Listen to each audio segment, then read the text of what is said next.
Boa noite a todos. Vamos dar início à essa aula, a sexta aula no nosso curso, que é sobre a devoção à Virgem Maria e, é claro, agora tocando esses tópicos da Mariologia para fundamentar cada vez melhor a nossa devoção. Também vamos lá começar a nossa aula com uma breve oração, invocando a Santíssima Trindade e louvando a Virgem Maria. Em nome do Pai, do Filho e do Espírito Santo. Amém. Ave Maria, cheia de graça, o Senhor é convosco, bendito sois vós entre as mulheres, bendito o fruto do vosso ventre, Jesus. Santa Maria, Mãe de Deus, rogai por nós, pecadores, agora e na hora de nossa morte. Amém.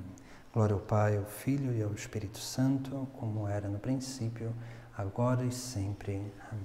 Em nome do Pai, do Filho e do Espírito Santo. Amém. Vamos dar continuidade à nossa reflexão.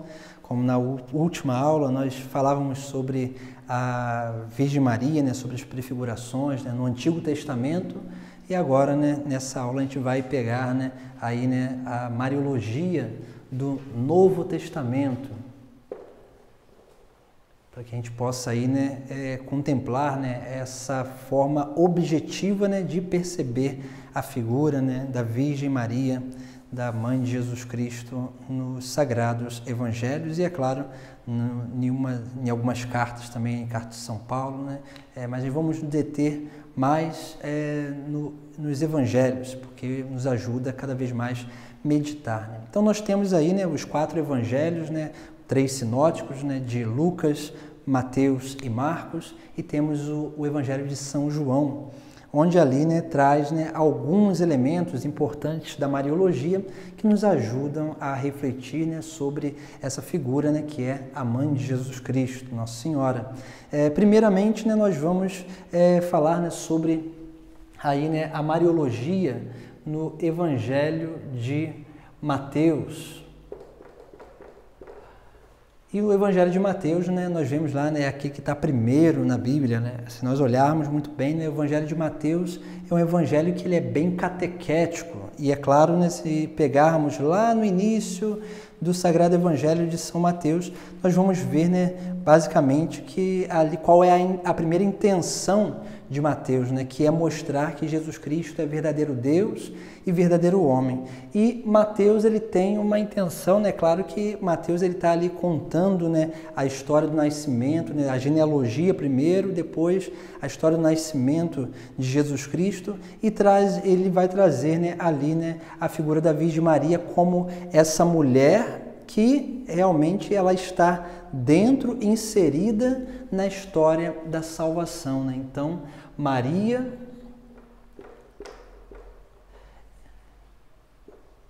na história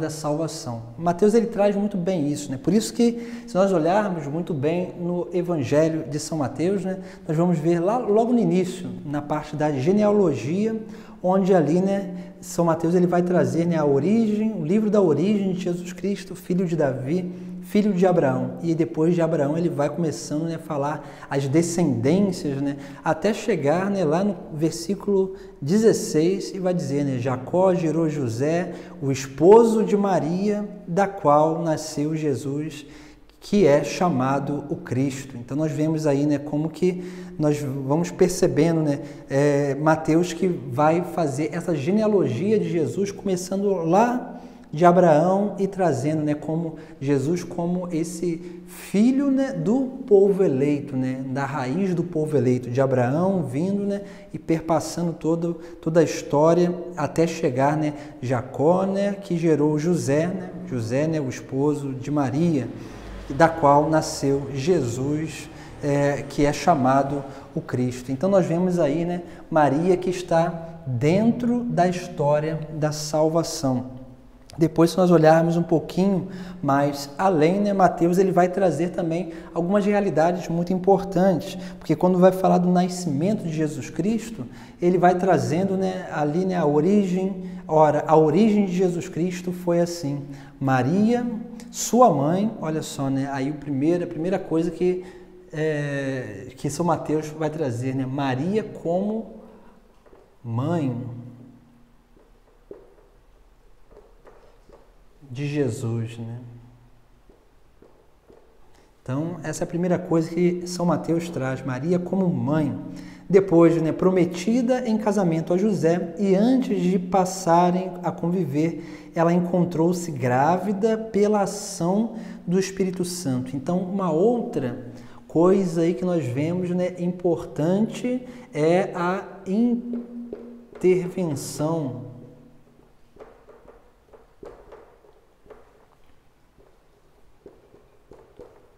divina. Então nós vemos aí, né, a intervenção divina. Por quê? Porque Maria ficou grávida pela ação do Espírito Santo. São Mateus ele traz bem isso, né, para dizer que Maria não é uma qualquer, mas Maria que está dentro, né, vinculada a essa história da salvação, é a mãe de Jesus que realmente, né, recebeu essa grande graça e essa grande missão por obra divina.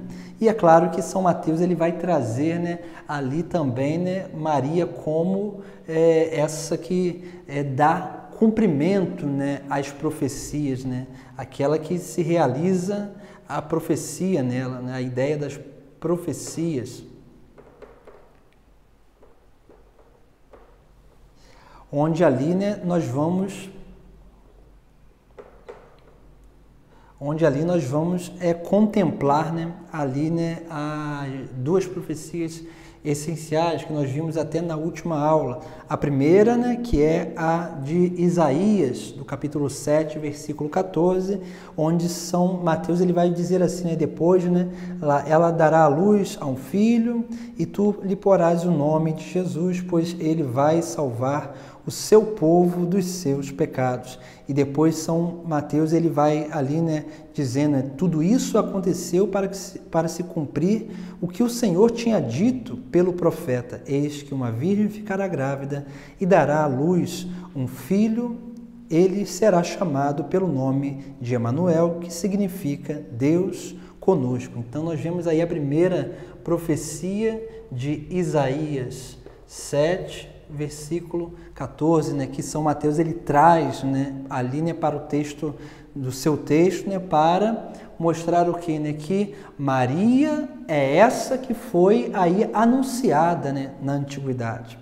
Depois nós temos também uma outra profecia, né, que tem a ver, né, aí, né, lá naquela passagem no capítulo 2 de São Mateus, que fala dos magos do Oriente, onde os magos vão vir, né, seguindo aquela estrela, e lá, né, nós vemos que eles vão, né, até o palácio de Herodes, e lá, né, eles vêm dizendo, né, viemos adorar o rei, né, o rei dos judeus que acabara de nascer. E aí, né, vai lá, né, como que vão perguntar, né, assim, Herodes vai perguntar àqueles aonde que o menino, né, deveria nascer, né, aqueles sábios ali da sua corte, e eles vão dizer, né, que deveria nascer em Belém, da Judéia, pois assim escreveu o profeta, né, onde lá aquela passagem de Miqueias, ou a passagem de Miqueias, capítulo 5, né. Então, nós vemos aí, né, como que São Mateus ele vem trazendo as profecias da antiguidade para fundamentar, né, a figura de Maria, né, como essa que está vinculada à história da salvação, né? E nós vamos percebendo, né, como que é importante. Nós temos algumas outras passagens mariológicas também no Evangelho de São Mateus, né? Mas só para que a gente possa ter essa ideia, né, de que em Mateus Maria é uma figura, né, essencial e importante na obra, na história da salvação, né? Porque dela vem o Messias, dela vem, né, o Filho de Deus, né? Então, aí, né, essa é a primeira, né, realidade, né, que nós vemos no Sagrado Evangelho. Depois nós temos o Evangelho de São Marcos.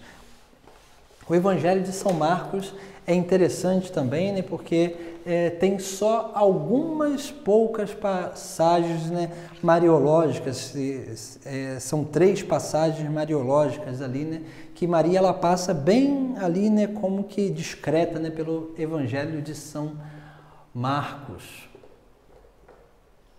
E nós vemos ali, né, como que São Marcos ele traz, nessas poucas passagens, São Marcos traz ali Maria como mãe, né, mãe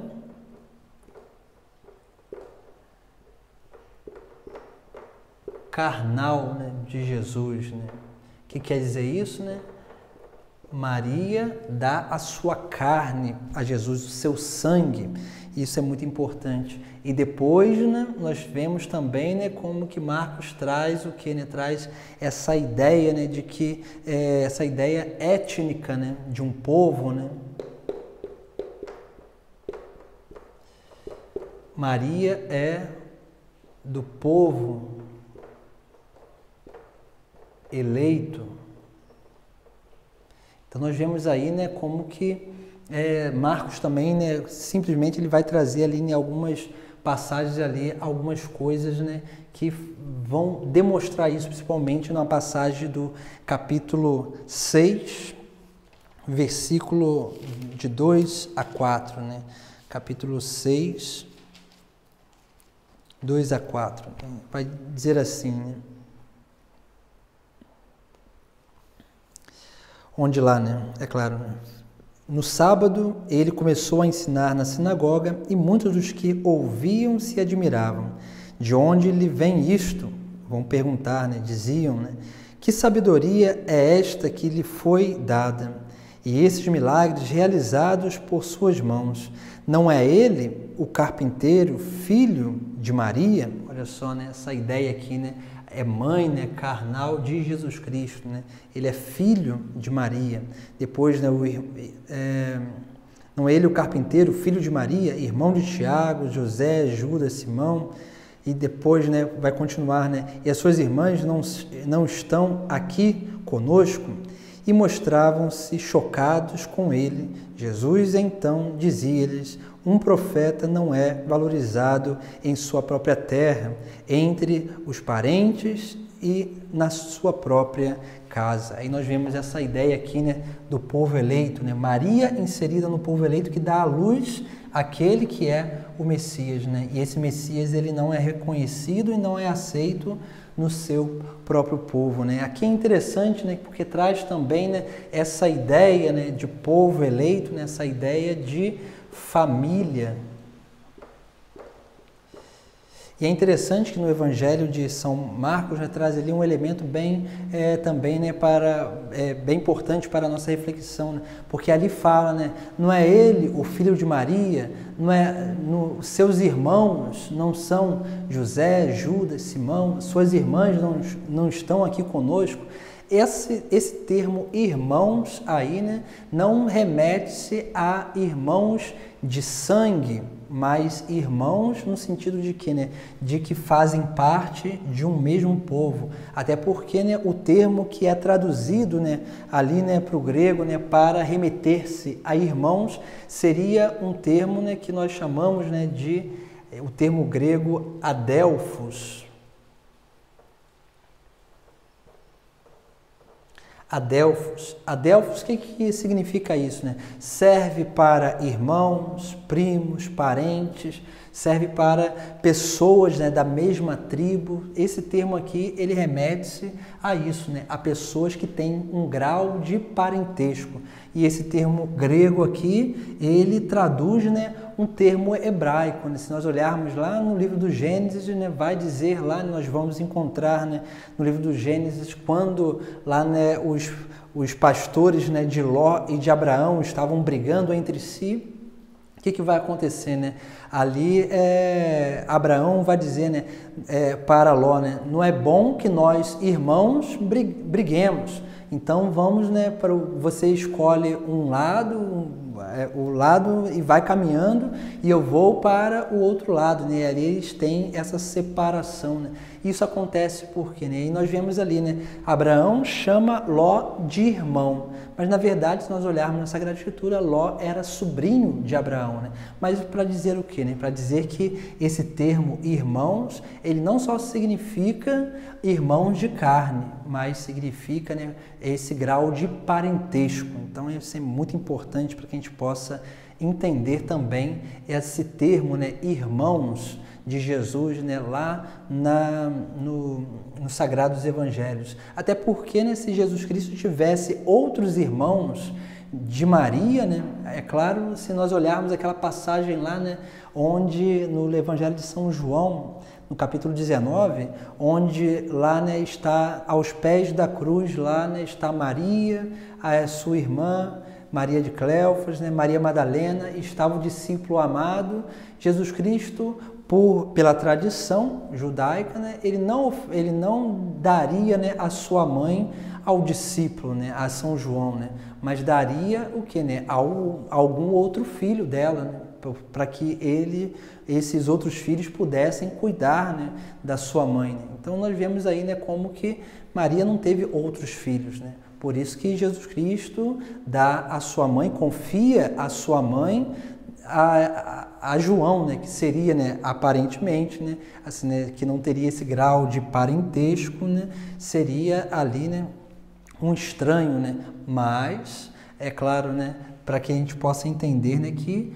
ali, né, Jesus Cristo, ele entrega, né, a sua mãe a João, que é o discípulo amado, justamente por isso, né, porque ela não tinha outros filhos. E aí nós vemos, é claro, nós temos outras também, né, outras realidades também, né, que comprovam, né, e também, né, mostram, né, o porquê que Maria não teve outros filhos. Agora também, né, vamos lá, né, para o Evangelho de São Lucas. O Evangelho de São Lucas é o evangelho que podemos dizer, né, que é o evangelho mariológico por excelência. Né? Então, São Lucas, é claro, né, diz a tradição que São Lucas, né, São Lucas, se nós olharmos a Sagrada Escritura, São Lucas teve contato com muitos ali, né? São Lucas não conheceu Jesus Cristo pessoalmente, né?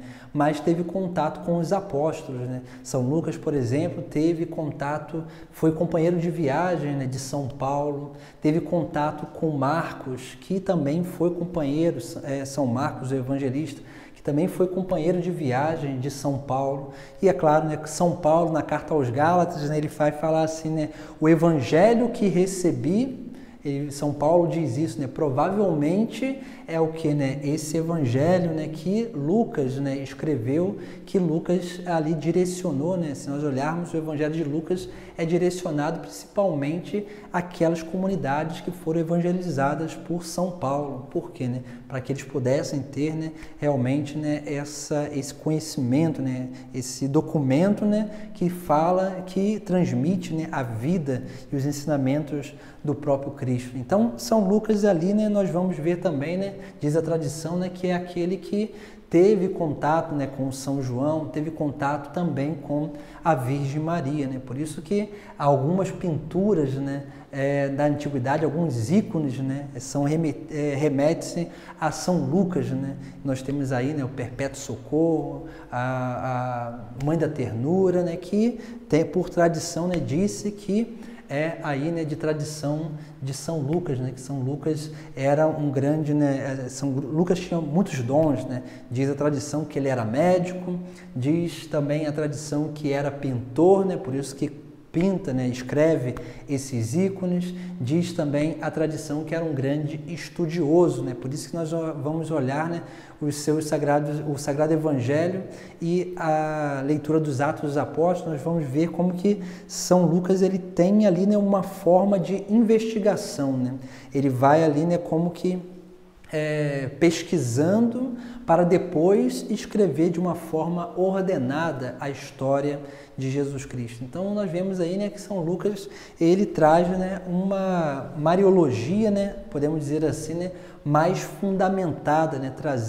tendo em vista aquilo que é assim, né, a figura da Virgem Maria. E a mariologia no texto, né, de São Lucas traz ali alguns elementos muito importantes, né, principalmente, né, a questão da liberdade da Virgem Maria, né? Onde que nós vemos isso, né? Essa ideia da liberdade? Se nós olharmos no Evangelho de São Lucas ele vai ali, né, mostrar, né, como que na anunciação do anjo, Maria e o anjo vão dialogando, né? Então, esse diálogo aí manifesta o que, né? A liberdade da Virgem Maria. Maria não estava determinada àquilo, né? Como ela não tinha pecado algum, né? Ela estava totalmente inclinada ao bem supremo. E é claro, né? O bem supremo é o próprio Deus. Então, assim, né? Maria, realmente, diante de tudo aquilo que estava acontecendo ali, ela, assim, né?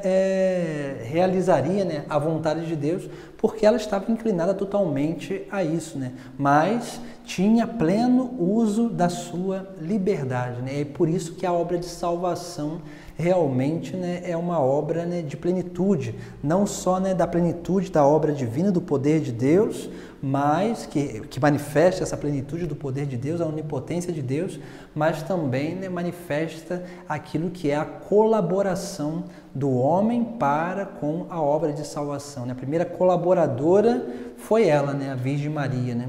E é claro, né, depois, né, tem os outros colaboradores também, né, que ali, né, os apóstolos, né, que vão colaborando com a obra de salvação de Jesus Cristo. Mas nós vemos aí, né, como que é importante, assim como também nós, pela nossa liberdade, colaboramos com essa obra de salvação, na medida em que nós vamos aderindo àquilo que é, né, o próprio mandamento de Deus, aquilo que são os ensinamentos de Cristo, aquilo que é realmente a vida de Cristo na nossa própria vida. Então, essa é a primeira coisa que é muito importante, que é a liberdade. São Lucas, ele faz questão de mostrar isso, né? Maria tinha plena liberdade, e é por isso que lá, né, no final da passagem da Anunciação, ela vai dizer, né, eis aqui a serva do Senhor, né? Veja só, né? Eis aqui a serva do Senhor, faça-se em mim segundo a tua palavra. Essa que nós dizemos, chamamos, né, que é a consagração dela, né, a sua consagração a Deus.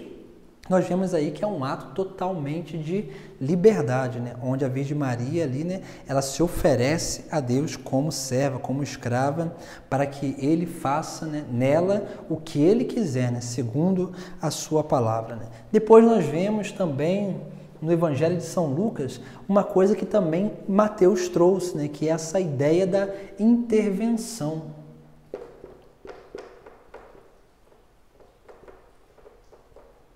Intervenção divina.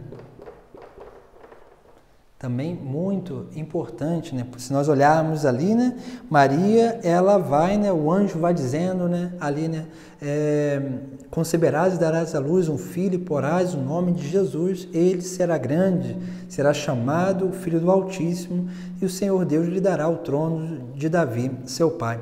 Depois, né, Maria então perguntou ao anjo, como acontecerá isso, se eu não conheço homem algum? O anjo respondeu, o Espírito Santo descerá sobre ti e o poder do Altíssimo te cobrirá com a sua sombra. Por isso, aquele que vai nascer será chamado Santo Filho de Deus. E aí nós vemos, né, a intervenção divina, né, acontecendo aí na vida da Virgem Maria. Depois, né, muito importante também, São Lucas ele traz, né, uma coisa, porque, né, São Lucas, ele, como dizia, né, ele está escrevendo para comunidades que foram evangelizadas por São Paulo. Essas comunidades, em sua maioria, eram comunidades de influência grega, né? Então, de língua grega, de influência grega, principalmente, né, a questão da filosofia, ali, né, era muito próprio. Por isso que São Lucas ele traz, né, um termo, logo no início do seu evangelho, né, o termo Teófilo.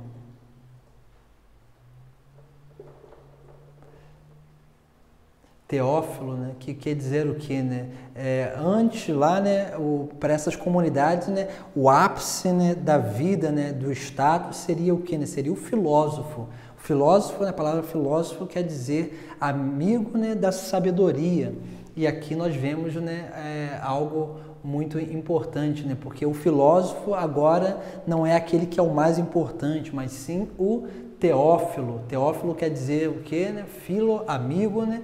Theo, Deus, né? É o amigo de Deus. E aí nós vemos, né, como que São Lucas ele vem ali trazendo, né, alguns elementos, né, importantes. E como essas comunidades de língua grega, de tradição grega, tinha também aquelas influências, né, do panteísmo, né, ali, né, ou do politeísmo, né, grego ali, né, onde eles criam, né, em vários deuses, em várias divindades. Então, São Lucas, para também, né, não permitir, né, com que eles endeusassem a Virgem Maria ou comparasse a Virgem Maria com alguma daquelas deusas lá, né, da antiguidade, né, que eles criam, né, ele vai fazer também uma coisa muito importante. Ele vai situar, né, a Virgem Maria, né, em duas circunstâncias importantes, né, no tempo e lugar. E aí nessa passagem da Anunciação mesmo, nós vemos, né?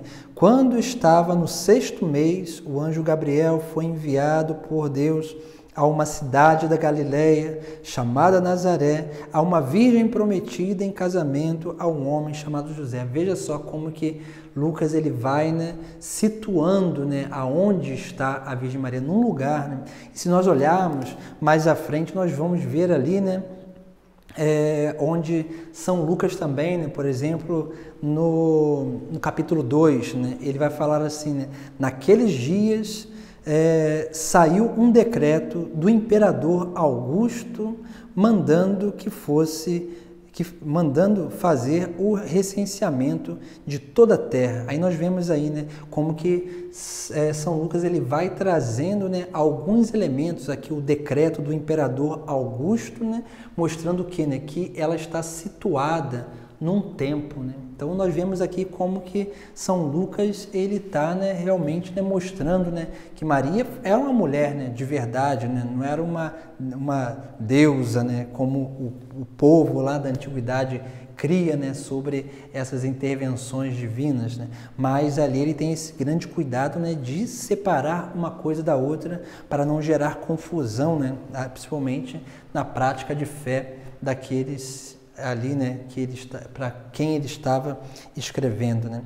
Outra coisa também, né, que São Lucas vai trazer, que é muito importante, é a questão da plenitude.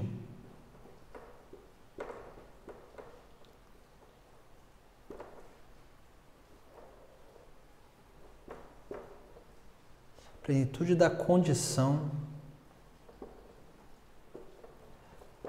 humana de Maria, né? Por isso se lembra lá que na última aula que a gente falava que a importância antropológica, né, é justamente isso, né? Vem aqui, né, principalmente do texto de São Lucas. Por quê? Porque São Lucas ele também está mostrando que, né, que Maria, né, tem uma condição humana plena, né, em plenitude. Isso se manifesta aonde, né? Se manifesta principalmente naquela passagem lá da Anunciação também, onde o anjo vai dizer assim, né, lá no capítulo 1, versículo 28, vai dizer assim, né, o anjo entrou aonde ela estava e disse, alegra-te, cheia de graça, o Senhor está contigo. E aí nós vemos aqui, né, uma reflexão muito importante, né, na Sagrada Escritura, principalmente aí no Evangelho de São Lucas, esse cheia de graça, né, é uma palavrinha que não é repetida em nenhum outro lugar na Sagrada Escritura, né? É um termo, né, grego, né, que diz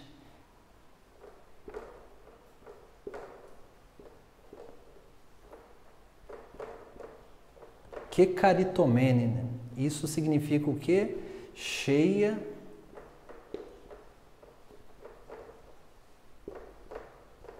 de graça. Isso aqui é importante por quê, né? Porque se o pecado é aquilo que nos rouba a graça, é aquilo que faz com que a graça divina em nós vá sendo, né, desperdiçada. Maria, para estar cheia de graça, ela precisaria ser, né, vamos usar o exemplo do vaso, né, o vaso de barro, né? Se o vaso de barro ele está rachado, o que acontece? a água ela vai, né, ali escapando, né? Então, assim, se um vaso ele está perfeito, então esse vaso perfeito, o que acontece? Ele não deixa, ele retém toda a água ali e não deixa sair nada, não deixa escapar nada. Maria é essa que é esse vaso perfeito, né? Podemos dizer assim, né? Essa que está cheia, repleta, plena de graça, né? Então, isso manifesta o quê? Né? Manifesta que Maria não tinha pecado, porque se ela está cheia da graça divina, não há lugar mais nenhum para que se entre o mal nela, porque ela está, né, realmente repleta, né? Então, esse termo aqui é muito importante e isso manifesta o que? Se Maria não tem pecado, né?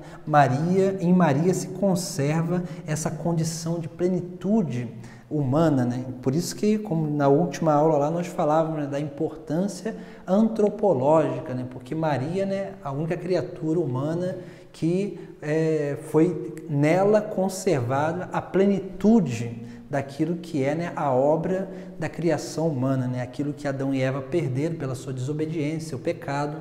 Maria conservou, né? Conservou porque foi preservada pelo próprio Deus, né, do pecado e, é claro, né, para que realizasse, né, a grande missão, né? Então nós vemos aí, né, como que São Lucas ele vai trazendo essas coisas que são importantes, principalmente, né, aí, né, para o entendimento, né, daquilo que é, né, a figura da Virgem Maria dentro dessa história, né, da salvação, né? E é claro, vinculado aos mistérios do próprio Cristo, né? Umas coisas que nós vamos ver, né, nas passagens de São Lucas, e aí nós vamos percebendo, né, como que São Lucas também tem uma preocupação, né, é claro, uma preocupação aqui bem inicial, né, para mostrar aquela preocupação, né, que São Mateus tinha de mostrar, né, a relação, né, com as profecias antigas. Nós vemos como que São Lucas também ele vai trazer, né, ele vai primeiro fazer aquele primeiro prólogo ali, né, no capítulo 1, do versículo 1 ao versículo 4.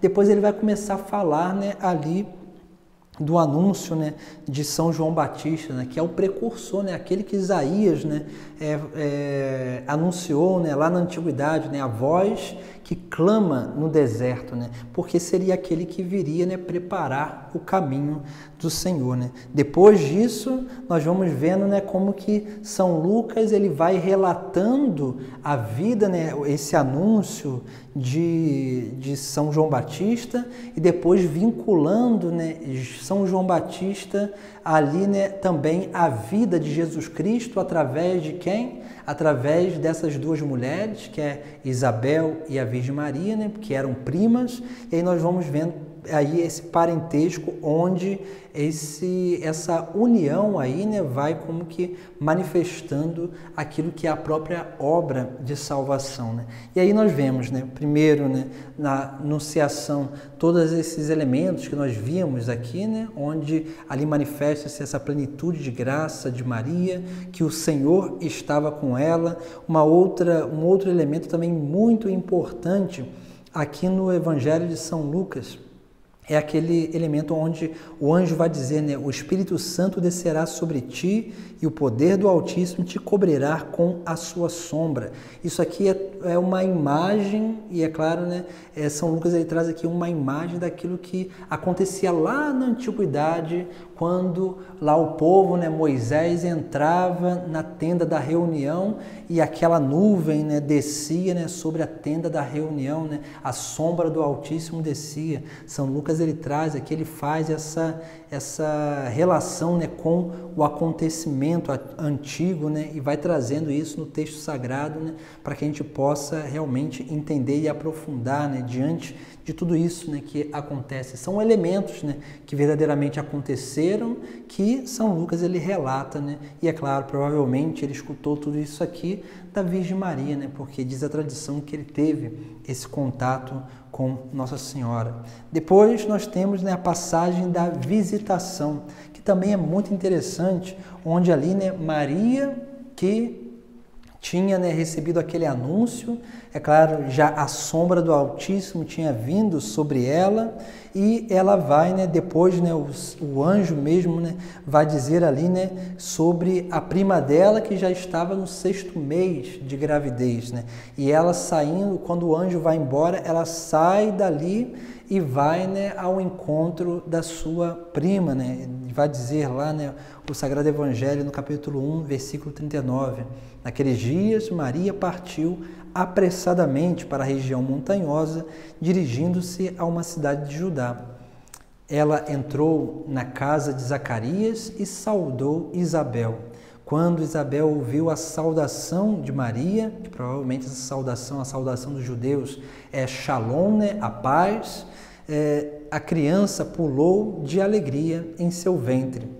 E Isabel ficou repleta do Espírito Santo. E olha só, né, como que aí nós vemos essa manifestação também do Espírito Santo. Maria que já estava cheia da graça, cheia do Espírito Santo, ali, né, a saudação de Maria é sim um transbordar dessa graça. Com voz forte ela exclamou: bendita és tu entre as mulheres e bendito o fruto do teu ventre. Nós vemos aqui uma coisa bem interessante, né? Maria, após o anjo ter saído, né, ali, né, na anunciação, ela vai apressadamente a essa região montanhosa para servir a sua prima, que o anjo disse que ela estava grávida, que já era o 6º mês, né? Olha só, Maria não estava ainda com a barriga grande, né? Maria ali, né, estava indo para servir a sua prima. E lá na sua prima, né, lá na casa de Zacarias, quando ali, né, Isabel fica cheia do Espírito Santo, o Espírito Santo, através de Isabel, confirma aquilo que o anjo havia falado, né? Que Maria, né, ali, né, seria concebida pelo Espírito Santo e naturalmente, né, conceberia, né, pelo Espírito Santo e daria à luz, né, o Senhor, né? E aí nós vemos ali uma coisa muito importante que Isabel fala, né? Com voz forte ela exclamou: bendita és tu entre as mulheres e bendito o fruto do teu ventre. E ela vai continuar, né? Como mereço que a mãe do meu Senhor venha me visitar, né? Aqui é muito importante, né, essa passagem que fundamenta, né, aquilo que é, né, o dogma da maternidade divina, né? Maria, que é mãe de Deus, porque Isabel diz, né, a mãe do meu Senhor, né, do Senhor. Isso aqui é importante por quê, né? Porque esse termo aqui, Senhor, né, no termo lá no Evangelho, no grego, né, vai ser esse termo, né, Kyrios. E esse termo aqui, né, Senhor, né, que é Kyrios, né, esse termo ele é uma tradução grega para uma outra palavra, uma palavra hebraica, né, que se nós olharmos lá na tradução dos 70, né, do Antigo Testamento, nós vamos ver, né, aonde estava o que era a palavra, né, que os judeus usavam, né, para não falar o nome de Deus. Os judeus chamavam, né, ali, né, quando lia o nome de Deus, em vez de falar aquele nome que ali estava escrito, eles falavam outro, né, que é Adonai, que quer dizer Senhor. Então é muito importante isso, né? Então a palavra que se traduz Adonai é Kyrios. E é a palavra que Isabel usa, né, ali, né, no texto sagrado, né, para dizer, né, a mãe do meu Senhor. Né? Então, esse termo aqui é um termo que é usado para o próprio Deus. Né? Então, quando Isabel diz a mãe do meu Senhor, ela está dizendo que a mãe do meu Deus. Então isso é muito importante, né? E aí nós vamos percebendo, né, como que a reflexão, né, sobre o texto sagrado nos leva a entender, né, aquilo que é sim, né, o próprio dogma, né, da maternidade divina, né? Depois nós temos aí, né, uma coisa muito importante que São Lucas também faz questão de trazer, né? Continuando o texto sagrado, no versículo 24, logo que tua saudação ressoou nos meus ouvidos, Isabel dizendo isso, né? O menino pulou de alegria no meu ventre. E Isabel vai dizer, né? Feliz aquela que acreditou, pois o que lhe foi dito da parte do Senhor será cumprido. E aqui nós vemos, né? Feliz aquela que acreditou, né? Então, Maria, né, é aquela que acreditou nas palavras de Deus, nas palavras do anjo, né? Né? E aqui também nós podemos usar outra palavrinha, aquela que confiou. Muito importante isso, né? Essa confiança de Maria, né? É claro, né? Essa confiança plena de Maria vem sim, né? Pela a Imaculada Conceição, né? Porque como ela não tinha pecado algum, né? Ela tinha uma docilidade muito grande perante, né, aquilo que era a graça divina, né? E é claro, né, a acolhida daquilo que é, sim, né, a sua própria missão dada pelo próprio Deus. Depois, né, Maria, ela vai, né, ali proclamar, né, algo muito importante, né, que é o cântico Magnífica. Esse cântico, ele tem, né, alguns elementos nesse cântico, né, que ali mostra o que, né? Mostra justamente uma profissão de fé em Deus. Um cântico muito parecido com esse, Ana, mãe de Samuel, lá no livro, lá, né, no Antigo Testamento, também vai entoar, né, para dizer o que, né? Para dizer que é um cântico de ação de graças. Isso mostra que Maria era uma religiosa, né? Ela conhecia a palavra de Deus. E assim diz a tradição, né, que Maria, por algum tempo, né, na sua infância, ficou no templo para servir, né, o templo, servir a Deus no templo também. Assim diz, né, a tradição, que era um costume da época. Mas ali no cântico, né, Magnífica, né, traz algumas coisas muito importantes, né? O cântico vai dizer assim, né, a minha alma engrandece o Senhor. Meu espírito se alegra em Deus, meu Salvador. O que quer dizer isso? A minha alma engrandece o Senhor. Entenda aqui que não é Maria que vai engrandecer o Senhor, não. Mas aquilo que foi realizado pela onipotência de Deus, do próprio Senhor, na vida de Maria, é aquilo, essa grande manifestação da onipotência de Deus na vida de Maria, que torna o próprio Deus o que? Engrandecido. Engrandecido o quê? Deus não fica maior do que ele já é, mas na consciência e no coração das pessoas, dos fiéis, sim, né? Então, quando a obra de Deus se manifesta em plenitude na vida da Virgem Maria, nós o que, né, louvamos a Deus, né? Nós engrandecemos a Deus por aquilo que Ele realizou, né, na vida de Nossa Senhora. Depois, continuando, porque olhou para a humildade de sua serva. Aqui é uma coisa muito importante. São Bernardo vai dizer num dos seus sermões, né, que ele tem um livrinho, né, que é os sermões sobre as festas da Virgem Maria, de Nossa Senhora. Ele vai falar a seguinte coisa, né, que Maria não foi escolhida pela sua virgindade. É claro que a profecia já disse isso, mas Maria foi escolhida pela sua humildade. Então isso é muito importante. E depois ele ainda vai dizer assim, né?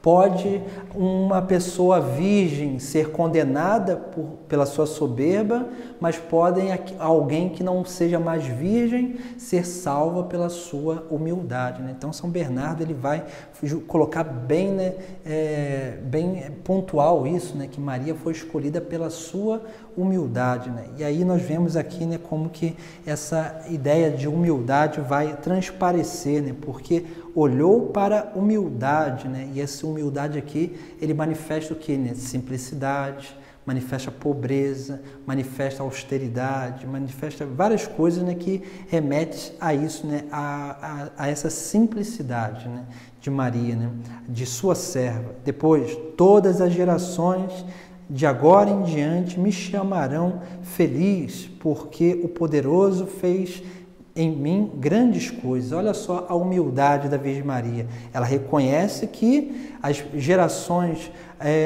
irão, né, chamar ela de feliz, né, bendirão a ela, né, louvarão a ela, mas por aquilo que o próprio Deus realizou na vida dela, que foi grandes coisas, né? Depois, né, olha só, né, que um louvor, né, e o seu nome é santo, e a sua misericórdia se estende de geração em geração por sobre todos, sobre aqueles que o temem. Olha só, né, aqui o temor de Deus também como um ponto muito importante, né, aqui, né, desse retrato, né, da alma de Maria. Depois, ele mostrou a força de seu braço, dispersou os que têm planos orgulhosos no coração, olha só, né? Dispersou os orgulhosos, derrubou os poderosos de seus tronos e exaltou os humildes, encheu de bem os famintos e mandou embora os ricos de mãos vazias. E aí nós temos, né, esse belo cântico da Virgem Maria que manifesta justamente isso, né? Aquilo que é a fé de Nossa Senhora, aquilo que é a gratidão, né, a sua humildade e, é claro, o seu louvor a Deus, né? Então nós vemos como que São Lucas ele traz também esse elemento muito importante, né, que Maria tinha assim, né, essa religiosidade, né, bem fervorosa e aflorada na sua vida. Depois nós vemos, né, em outra parte do texto, né, de São Lucas, né, algo também bem interessante, onde lá, né, aquela passagem no capítulo 2, onde vai ter lá, né, como o nascimento de Jesus, né? E ali São Lucas ele traz também algumas coisas que são importantes para a nossa reflexão, né? Vai dizer ali, né? Também José era da família da descendência de Davi. Subiu da cidade de Nazaré, na Galiléia, a cidade de Davi, chamada Belém, na Judéia, para registrar-se com Maria, sua esposa, que estava grávida. Quando estava ali, chegou o tempo do parto. Ela deu à luz ao seu filho primogênito, envolveu-o em faixas e deitou numa manjedoura, porque não havia lugar para eles na hospedaria. E aqui nós vemos, né, essa ideia aqui, né, que Lucas ele está relatando, né, sobre aonde que Jesus Cristo nasceu, né, e vai trazer, né, a manjedoura, né.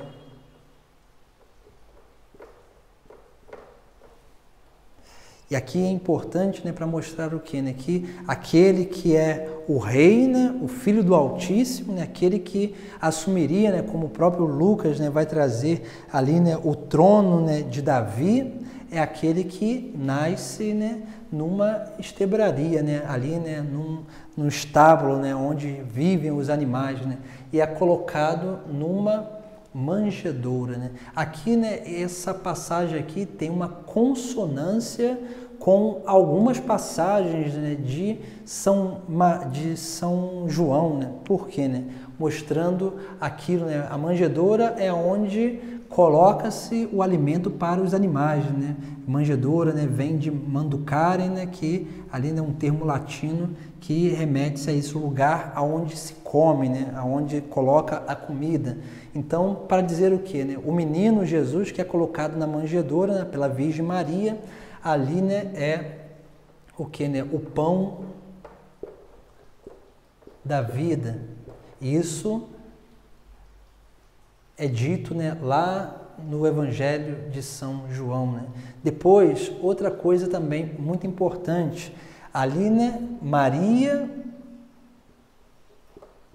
a figura aqui, né, Maria coloca o menino nessa manjedoura, né? Aqui essa imagem de que, né, Maria, que é a imagem da igreja, Maria que traz o Filho de Deus ao mundo, a igreja que traz, né, a presença de Jesus Cristo ao mundo pela Eucaristia e dá de alimento, né, dá Jesus como alimento, né, aos seus fiéis. Também muito importante. Outra coisa que tem relação com o Evangelho de São João, né, é aquilo que nós vamos ver logo após aqui, né? Havia naquela região, no versículo 8, capítulo 2, versículo 8, havia naquela região pastores que passavam a noite nos campos, tomando conta do rebanho. Um anjo lhe apareceu e a glória do Senhor os envolveu de luz. Os pastores ficaram com muito medo. O anjo então lhes disse: não tenhas medo, eu vos anuncio uma grande alegria, que será também a de todo o povo. Hoje, na cidade de Davi, nasceu para vós o Salvador, que é o Cristo Senhor. E aqui nós vemos, né, como que os anjos anunciam aos pastores, né? Anunciam aos pastores o quê, né? A vinda daquele que é o bom pastor, né? Então é muito importante isso aqui também, né? Essa relação lá com o Evangelho de São João, capítulo 10, né? Onde lá tem a passagem do bom pastor, né? E aí nós vamos ver, né, toda essa sintonia aí, né, entre os textos sagrados, né, que manifestam, sim, né, aquilo que é, né, a figura da Virgem Maria que está, né, imersa em todos esses mistérios aí, né, da vida de Cristo. E aí nós vemos, né, várias outras passagens aí que manifestam coisas importantes. Uma outra passagem do texto sagrado de São Lucas está lá no capítulo 2, versículo 41. Lucas 2, versículo 41 seguinte. Vai até lá, né, o versículo, vamos botar aqui, versículo 52. Essa é a passagem, né, que fala da perda, né, do menino Jesus no templo, né, ali, né, onde o menino Jesus fica no templo e ali, né, eles vão, né, em peregrinação voltando para a sua terra e eles dão conta, né, que o menino não está junto com eles. E voltando lá, né, depois, né, que eles voltam ao templo, né, a mãe lhe disse, né, filho, por que agiste assim conosco? Olha, teu pai e eu estávamos angustiados à tua procura. Ele respondeu, por que me procuráveis? Não sabias que eu devo estar naquilo que é de meu pai, que é o templo? Eles, porém, não compreenderam a palavra que ele lhes falou.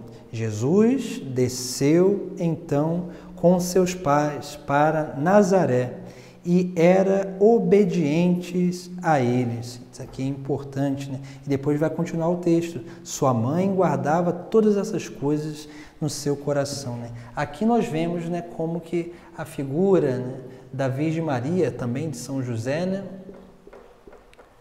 Maria e São José, né, como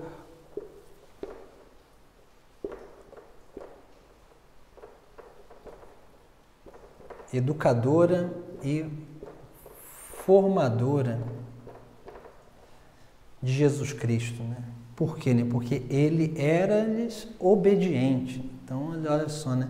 Jesus Cristo foi obediente, né, à sua mãe ali, né, durante, né, 30 anos de sua vida, né, até ali, né, assumir a sua vida pública e começar, né, ir, né, à frente. É como se fosse assim, né? Maria ia à frente e Jesus seguindo, o que, né? Sendo educado, sendo formado, e depois na sua vida pública Jesus vai à frente e Maria vai atrás, né? Seguindo, né? Por isso que a Mariologia diz que Maria, né, é a primeira discípula, né? Porque, como nós vimos lá, né, a primeira que acreditou, né, a primeira que ali, né, realmente se entregou a essa grande obra, né, do Filho de Deus, né? E aqui nós vemos isso, né? Aquela, né, que é educadora e formadora, porque ele era desobediente, e aquela que tem, né, a vida, né, a maturidade, né, de vida interior, né? Isso se expressa, né, nessa passagem aí no versículo 51b, né? Sua mãe guardava todas essas coisas no seu coração, né? Então, assim, Maria, né, que, né, meditava nessas coisas, guardava, né? Porque certamente ela não entendia muito do que acontecia naquele momento, mas como ela guardava, conservava no seu coração, essa meditação fazia com que durante, né, o perpassar dos tempos, o próprio Espírito Santo fosse ali, né, como que trazendo o entendimento, né, aquilo que era, né, o entendimento daqueles grandes mistérios que aconteciam na sua vida, na vida do seu filho, e é claro, né, diante de toda essa obra, né, que ali estava acontecendo. Outra coisa também importante, né, nós vamos ver no Evangelho de São João. São João, ele tem uma mariologia bem peculiar, né? Porque São João, ele vai trazer, né, uma mariologia eclesial. Eclesial. Por que eclesial? Né? Porque ele vai, né, ali, né, trazendo em 3 passagens em especial. Primeiro, né, aliás, 2 passagens que estão no Sagrado Evangelho, onde nós vemos nas bodas de Caná,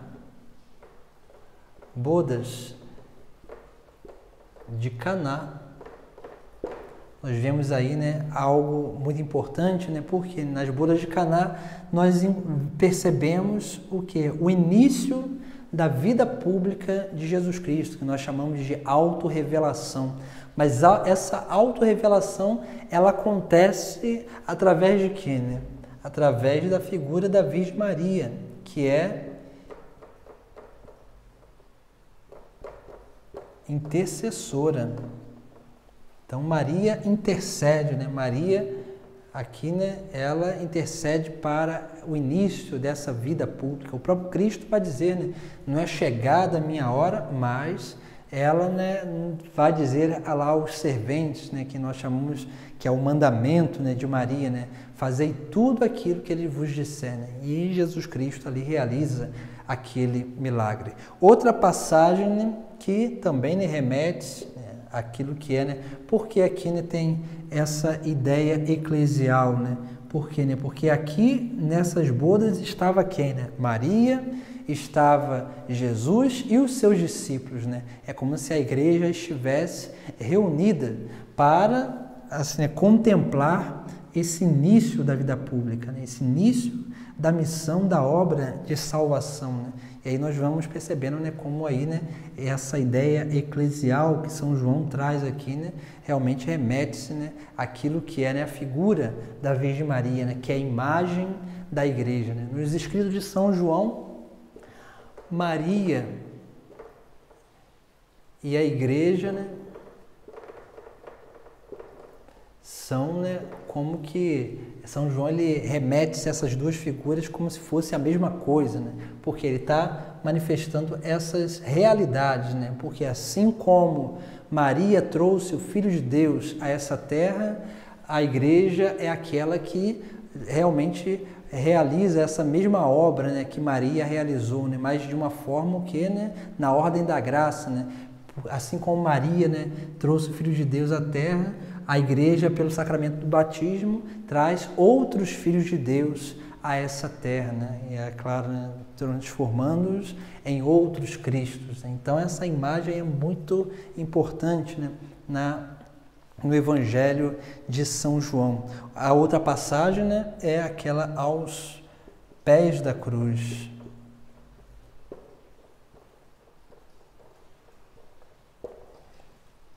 Aqui nós vemos, né, essa passagem eclesial por excelência, né? Nós vamos ver lá, né, lá no capítulo 19, vai dizer assim, né, junto à cruz de Jesus estavam de pé a sua mãe, a irmã de sua mãe, Maria de Cleofas e Maria Madalena. Jesus, ao ver sua mãe e ao lado dela o discípulo que ele amava, disse à mãe, mulher, eis o teu filho. Depois disse ao discípulo, eis a tua mãe. A partir daquela hora, o discípulo a acolheu no que era seu. Aqui nós vemos, né, essa passagem eclesial muito importante, porque João, né, essa imagem do discípulo amado, né, remete-se ao quê? Né? Remete-se a todos os discípulos, né? E Maria, né, que é a igreja, né, também, né, que está, né, que é toda uma comunhão de mistérios, né? É como se fosse, a ideia é essa, né? É como se Jesus dissesse à mãe, né, a Virgem Maria, né, acolha o seu filho, né, o discípulo, né, e depois diz ao filho, né, ao discípulo, né, acolha a sua mãe, Maria como sua mãe. Isso é importante porque nos mostra o que, né, aquilo que nós precisamos também aprender a viver, né, aprender a viver, né, aprender a acolher, né, assim como Maria nos acolhe como filhos, nós precisamos aprender a acolher ela como mãe. Assim como a igreja nos acolhe como filhos, né, pelo sagrado batismo, nós precisamos aprender, né, a acolher a igreja também como mãe. Então, essas passagens, São João, ele faz toda essa relação, né, entre a mariologia, né, e a eclesiologia, né? Ele vem trazendo a figura de Maria e a figura, né, da igreja muito unidas, né, para mostrar nessa comunhão de mistérios, né? E existe uma outra passagem nos textos de São João, que é a passagem do livro do Apocalipse, né, que também, né, é uma passagem profundamente eclesiológica também, né? Apocalipse, capítulo 12, versículo 1, 2, né? E lá na leitura do livro do Apocalipse, diz assim, né?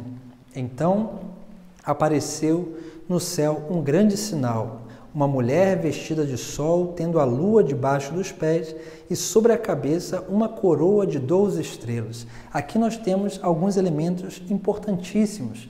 E quais são esses elementos? Né? Primeiro, a mulher, né? Esse termo mulher, né, que aparece muito no Evangelho de São João, remete-se à Virgem Maria, mas remete-se também à igreja, né? Por quê? A Virgem Maria, por quê? Esse termo mulher, né, remete-se lá à mulher lá do Antigo Testamento, né, onde Maria é reconhecida como a nova Eva. E também remete-se à igreja porque é aquela que é a geradora, né, dos outros filhos de Deus. E aí nós vemos aqui, né, muito importante isso, né, a mulher vestida de sol, né, vestida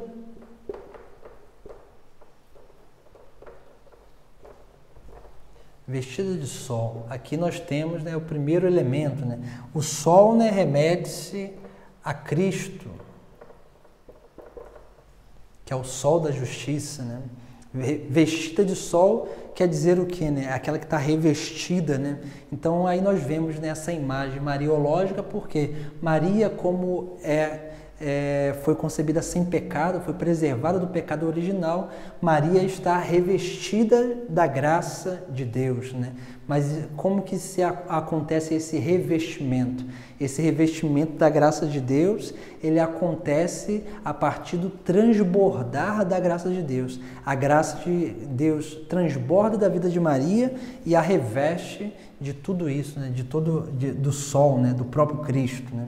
Também a igreja é assim, né? A igreja é aquela depositária, né, do depósito da fé, que faz com que esse depósito, através da vida cristã, através da celebração dos sacramentos, através de muitas outras realidades, do anúncio do Evangelho, faz com que essa graça divina transborde, né, para todos aqueles, né, assim como vai dizer o Salmo responsorial, né, que o anúncio chegue aos 4 cantos da terra, né. E aí nós vamos percebendo, né, como que esse revestimento de sol manifesta isso, né, aquilo que é, né, o próprio Cristo, né, essa imagem perfeita do próprio Cristo.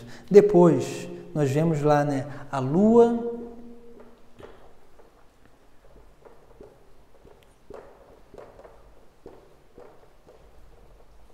debaixo dos pés. Essa ideia aqui, a lua é o que, né? A lua na antiguidade é símbolo do tempo. Por quê, né? Porque se contava as semanas, né, pelos ciclos da lua, né? Então ia contando-se o tempo através do quê? Do ciclo lunar. E estar com a lua debaixo dos pés é o quê, né? É estar sobre o tempo, né? Isso quer dizer o quê, né? A igreja, assim como Nossa Senhora também, né, estão para essa consciência, né, real, né, de que nós estamos caminhando para a eternidade. E se nós temos essa consciência, né, realmente, né, nessa terra que estamos caminhando para a eternidade, ter essa consciência já é participar dessa eternidade. É a ideia de ter essa vida eterna começada aqui nessa terra. Então, estar com a lua debaixo dos pés é justamente isso, né? É estar sobre o tempo presente, né? O tempo cronológico, né, é secundário, né, porque o eterno é o mais importante, é o primário, é aquilo que está, né, em primeiro lugar na nossa vida. E aí nós vemos isso aqui também, né, assim como também, né, a igreja, né, que aqui milita nessa terra está, né, para o que, né, para a sua plenitude, que é o triunfo, né, no céu. Assim também nós estamos aqui caminhando nessa terra com a lua, né, com o tempo debaixo dos nossos pés, né, porque nós temos como ideal a eternidade. E depois, né, lá, né, coroa,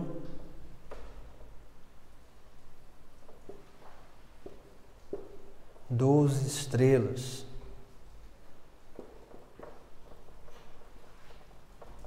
O que significa isso, né? A coroa, ela se coloca na cabeça, né? E é um símbolo de autoridade, é um símbolo ali, né, de poder, né? O 12 remete-se aos apóstolos, né? Antes, na antiguidade, remetia-se às 12 tribos de Israel. No Novo Testamento, o 12 significa os apóstolos, os 12 apóstolos que Cristo escolhe. As estrelas são, né,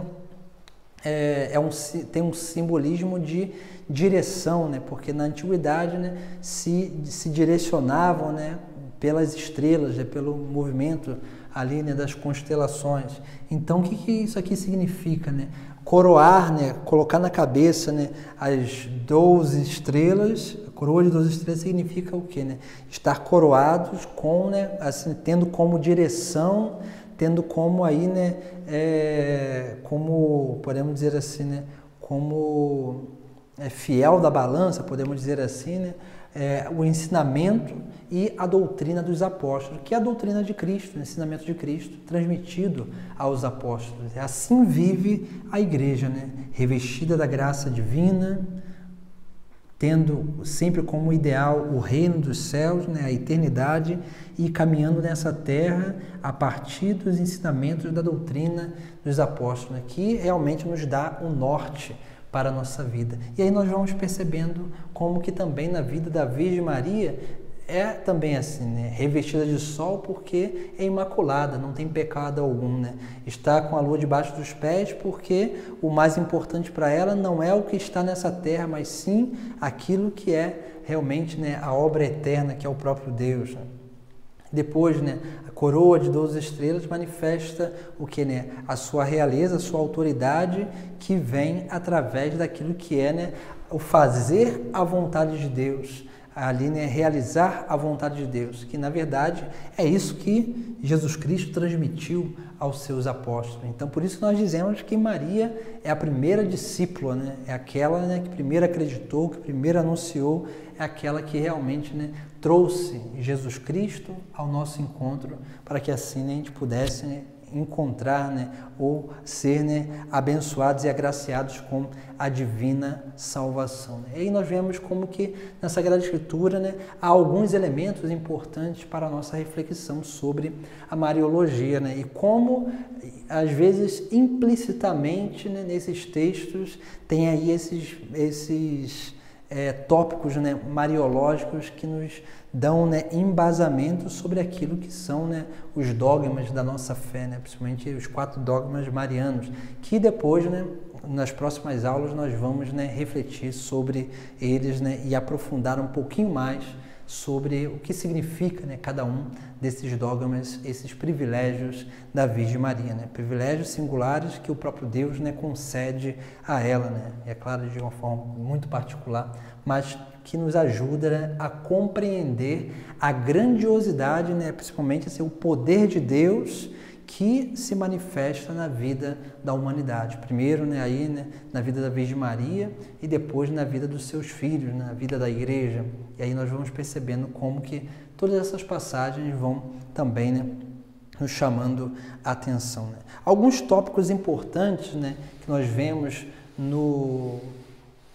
nos sagrados, no texto sagrado, no Novo Testamento, né, é aquilo, como dizia lá, né, só para recapitular, né, Maria, que é a mãe do Senhor, né, a mãe de Deus, depois, né, essa participação dos mistérios.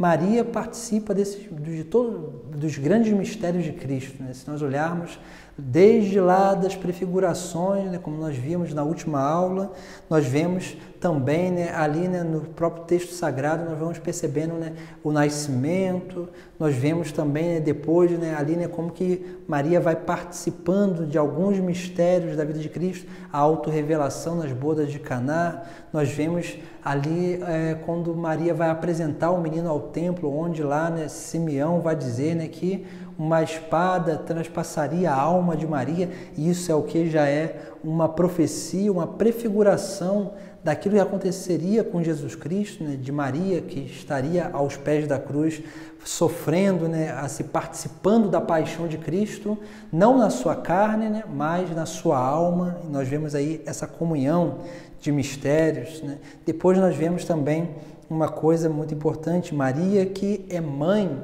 dos discípulos, como nós vemos lá, né, no capítulo 19 de São João, e é mãe também da igreja.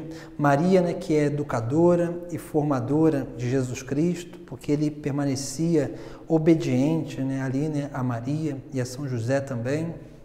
Depois, né, a participação ativa de Maria na obra de salvação, principalmente por aquilo que a gente falava sobre a liberdade de Maria, e depois também no Evangelho de São Mateus, que ele traz ali essa importância da Virgem Maria, da figura da Virgem Maria, dentro da obra, da história da salvação. Depois, né, Maria, né, que é a cheia de graça, né, aquele termo que caritomene, né, que manifesta justamente isso, né, essa plenitude de graça que Maria tinha. Depois, né, a serva do Senhor, né, essa que se consagra inteiramente a Deus, né, para que o próprio Deus realize nela aquilo que é a obra divina, né? E depois nós vemos aí, né, também esse tópico que vimos aqui, né, nas bodas de Caná, Maria, que é intercessora e interventora, podemos dizer assim também, né? Por quê, né? Porque Maria, né, ela interviu, né, nesse início da obra, né, que é, né, a obra de salvação que começaria ali a vida pública de Jesus Cristo. Maria antecipa o início da vida pública de Jesus Cristo, né? E aí nós podemos dizer também, né, que ela é intercessora para com aquele casamento e interventora na vida, né, do seu próprio filho, que faz com que ele inicie essa vida pública um pouco antecipada, né? E aí nós vemos como que realmente, né, essa figura, né, da Virgem Maria está, né, realmente muito unida à figura de Cristo. E é claro, né, ela tem uma participação, né, ali, né, como que podemos dizer assim, uma participação muito íntima, né, nessas obras de salvação de Deus. Por isso que a teologia também vai dizer, né, chamar Maria de corredentora, né?